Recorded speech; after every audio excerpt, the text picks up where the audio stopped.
pour les tableaux dans InDesign, vous avez plusieurs possibilités. Vous pourriez très bien avoir un tableau dans Excel et l'exporter en tant que PDF. Voilà. Ça vous fait une image du tableau et vous l'importez dans InDesign. Pour un document scientifique, des choses comme ça passe sans problème. Ça permet d'avoir rapidement un tableau qui apparaît dans InDesign, qui est propre, parce que c'est du PDF, et c'est une solution. Deuxième solution, c'est de copier-coller les données Excel dans InDesign et de transformer les données en un tableau. C'est ce qu'on va faire. Et troisième solution qu'on ne va pas faire, c'est d'importer les données en tant que données dynamiques, c'est-à-dire que si le tableau d'origine est modifié, ça se modifiera dans InDesign. L'intérêt des tableaux dans InDesign, c'est que ça permet de mettre en forme des choses de manière plus propre et graphique que des tableaux Excel. On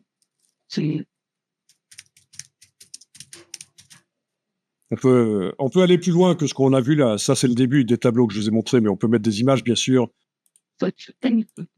Voilà, ce genre de tableau. Vous voyez, c'est plus graphique qu'un truc qui vient d'Excel. Voilà, ce genre de choses.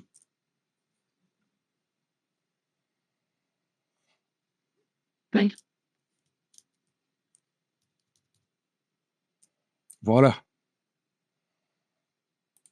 Bah, ça demande du boulot. Après, il faut d'abord commencer par les bases. Apprendre comment ça se gère les tableaux dans InDesign. Donc ici, j'ai un tableau. Vous voyez, c'est un Google Sheet que j'ai fait. Et si je veux récupérer les données dans InDesign, il faut que j'aille dans Fichier, Télécharger, et que je télécharge en CSV ou en TSV. Ça vous dit quelque chose, j'imagine. Donc, valeurs séparées par des virgules ou valeurs séparées par des tabulations. Il vaudra mieux tabulation pour Adobe. Valeurs séparées par des tabulations. D'autant que ça pose un peu un problème, les CSV, avec des chiffres écrits en Europe. On utilise, même aux États-Unis, ça pose des problèmes. Ceci dit, je vois pas trop. Je trouve que le TSV est tellement mieux. Mais bon, ici, j'ai aussi la possibilité de sélectionner différentes portions du tableau, comme ceci. Voilà. Voyez, et de copier ça, Commande C, CTRL C, et d'aller dans un traitement de texte, texte edit par exemple, voilà, nouveau document, voilà, et de coller. Et voilà ce que ça me fait. En fait, je suis dans un RTF, donc c'est un document qui tient compte des couleurs, de la mise en page d'origine quand je colle. C'est pas bon. Donc, ce que je vais faire ici dans mon texte edit, et sur le PC, ce sera, comment ça s'appelle, Notepad, WordPad, ou Word tout simplement. Je vais ici demander de convertir au format texte. Ceci, vous ne le faites pas parce que je vais vous fournir les données par la suite. Je vais vous les mettre à disposition. Donc, format, convertir au format texte. OK. Et voilà ce que ça me fait. C'est pas vraiment bon pour un tableau. C'est une suite. Donc, tout ça, je sélectionne. Là, je suis dans un format texte. C'est pourtant le format qui convient, c'est du texte brut. Mais étant donné que je viens de quelque chose qui avait été collé en RTF, ça va pas. Je sélectionne tout, je supprime, je recolle, et voilà. Et là, j'ai des données séparées par des tabulations. OK, donc ça, je vais l'enregistrer. Données brutes, je vais appeler ça.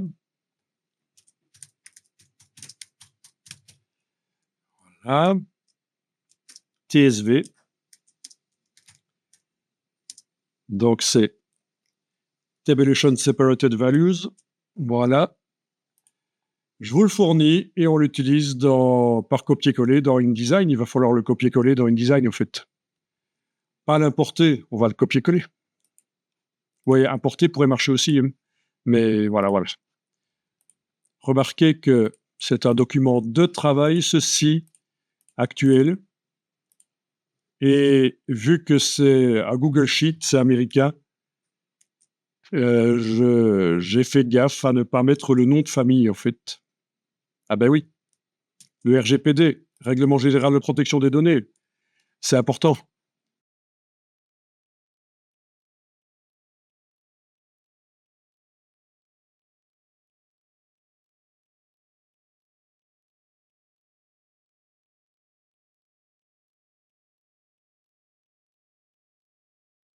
Dans InDesign, créer un document format A4 horizontal, par exemple, page en vis-à-vis.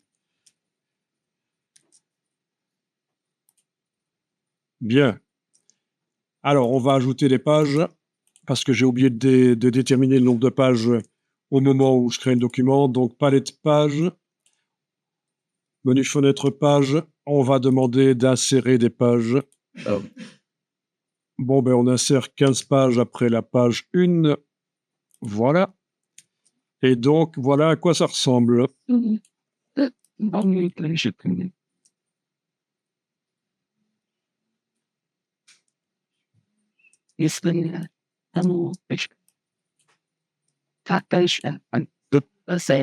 Ok, vous avez la première page qui est une page de droite, parce qu'elle porte un numéro impair, et puis vous avez les pages 2 et 3, on va travailler sur les 2 et 3.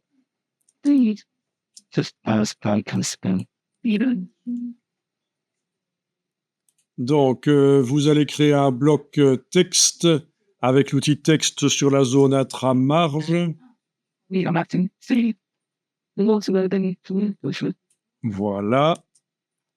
Et on va déjà coller le texte brut là-dedans et voir ce que ça dit. Donc, le texte brut,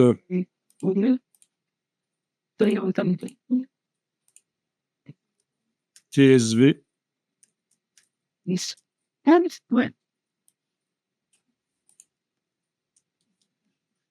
copier, coller.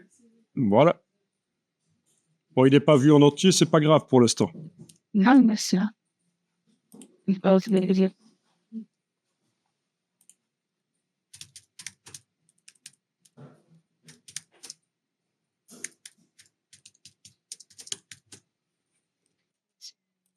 Donc ici, on va sélectionner tout le texte. On met le curseur dans le bloc et on fait CTRL A, commande A. Et on va demander de le convertir en tableau. Menu tableau en haut de l'écran, convertir le texte en tableau. Il faut indiquer quel est le séparateur de colonnes, c'est des tabulations, c'est très bien. Séparateur de lignes, c'est les paragraphes. Et modèle de tableau, pour l'instant, non, juste un tableau simple, voilà. OK. Et voilà, vous avez un tableau. Directement sans téléphone. OK, vous avez directement double-cliqué et copié-collé ça. Donc dans WordPad, ça vous a corrompu l'histoire. OK, donc il aurait peut-être fallu que je vous fournisse aussi l'exportation CTSV. Et là, ça aurait peut-être fonctionné, mais puisque ça fonctionne comme ça, voilà. Dans WordPad, vous l'avez ouvert. C'était le fichier TXT, c'est ouvert dans WordPad, donc. C'est bien ça, hein. Bon, il faut voir les réglages de WordPad. Mais là, ça va fonctionner, voilà. Ouais. Oui. Pas prétentieux, c'est bon. Oui, c'est ça, tu es. Donc, comme ça, vous voyez comment ça fonctionne. Un tableau, c'est un texte mis en forme. Alors, si on resélectionne tout le tableau avec l'outil texte, quand on va sur le côté, là, vous arrivez à sélectionner des lignes. Sur le dessus, des colonnes. Et sur le coin, c'est tout. Et si vous demandez tableau, convertir le tableau en texte, vous avez le chemin inverse. Voilà, c'est redevenu du texte. À nouveau, je fais CTRL A, tableau, convertir le texte en tableau, OK. Et voilà.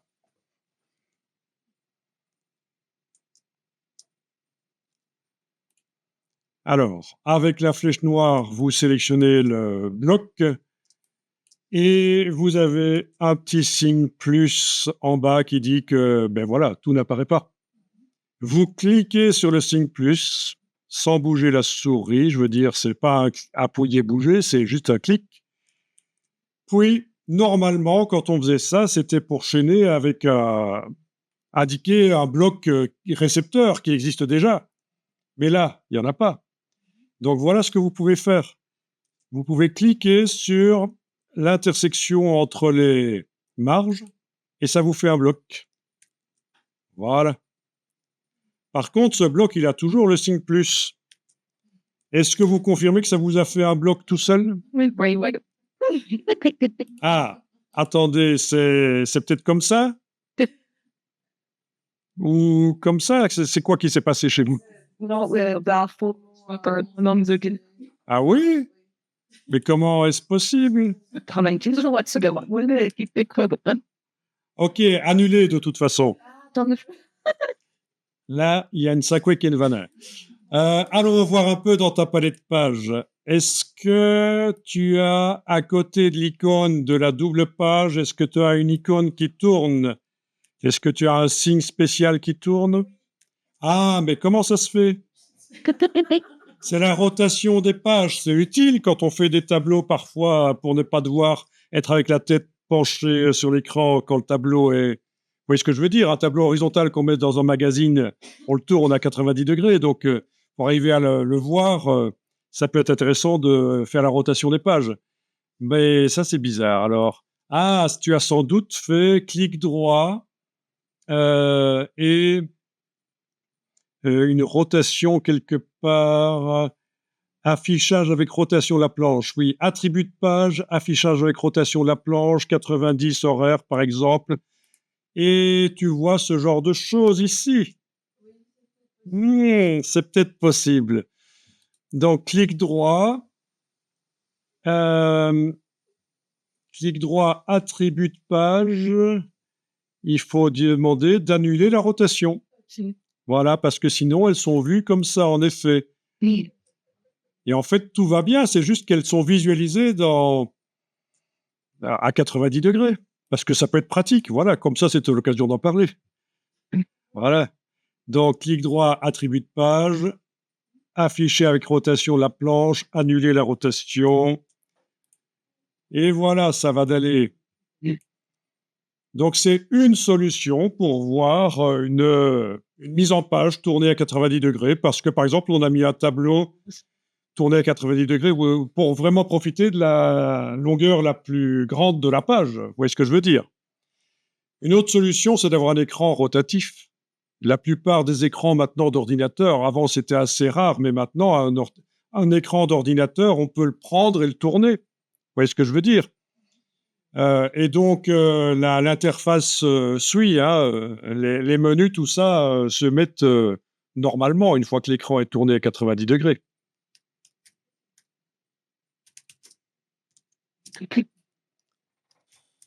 C'est pratique pour faire de la mise en page. Et autre chose, voilà, des écrans qui se tournent à 90 degrés de ce genre-là, voilà. Il y en a plein qui font ça maintenant. Oui, quand vous devez acheter un écran, ça peut être pratique. Mais oui, quand on fait des mises en page verticales, on met l'écran vertical éventuellement. Bon, pratique. Avant, c'était rare, hein, mais maintenant, c'est courant. Et donc, voilà, c'était l'occasion de parler de ça, pourquoi pas. Et donc, nous en étions à ceci. Ok, donc ici, on recommence. Vous n'avez plus votre page, hein, on a annulé. Donc, on clique sur le petit signe plus et on va cliquer là avec la touche majuscule cette fois-ci. Vous voyez, quand on enfonce la touche majuscule, l'icône change. La touche Shift est enfoncée. Vous allez cliquer et ça crée toutes les pages nécessaires pour contenir ce qui était en excès. C'est pas génial, ça? C'est la même chose que ce qu'on a fait juste avant. Cliquez sur les marges en haut à gauche de la page vide. Sauf qu'on a enfoncé la touche majuscule au moment où on a fait ça. Ah oui. Vous aurez la même chose quand vous importez du texte avec majuscule, il va créer tous les blocs nécessaires, voire même les pages, en fait. Qu'est-ce qu'il nous a fait ici? On a toujours 16 pages, en fait, hein, mais parfois, il crée des pages